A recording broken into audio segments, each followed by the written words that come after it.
Hi, I'm Oliver Ian from Exercise Video Library. In our featured exercise section, we will feature various exercises in our video library and break down each movement in a little more detail than you would see described in our library. So for today's featured exercise, we're going to feature the basic bodyweight squat. Now the squat is a basic movement that all of us do every day, whether we realize it or not. We sit down, we stand up, we get in and out of a car, we go to the bathroom. So we all squat every day.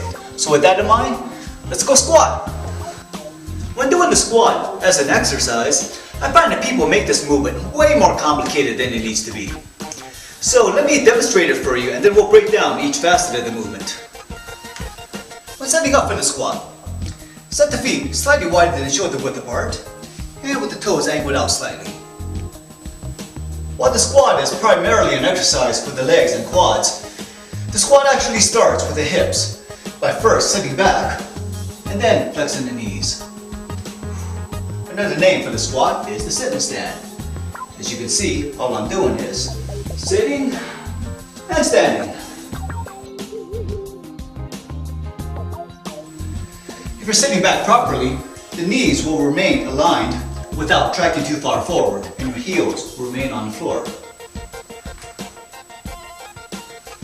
Then be sure to keep the knees in line with the toes without allowing the knees to buckle inward. In the full squat, as you drop the glutes down low, the thighs have to go below parallel. But if you're not comfortable doing a full squat, let me show you the 3/4 version, which is still an adequate depth to go, as you'll stop just short of parallel. But if that's still challenging for you, just do a half squat, where all you do is bend the knees right around 45 degrees.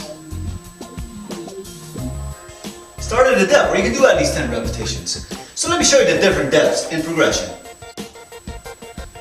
Half, 3/4, and full. For the upper body, you will lean slightly forward as you descend, but just don't lean too much. Throughout the movement, keep the back arched, chest out, and shoulders back. Then your head should be looking straight forward, or some find that slightly lifting up the head will help keep the back better aligned. Then what do you do with the hands? Most find that just keeping them under the chin is ideal. You can place them on the hips, or if your balance is an issue, then you could hold them out in front of you to help counterbalance your weight.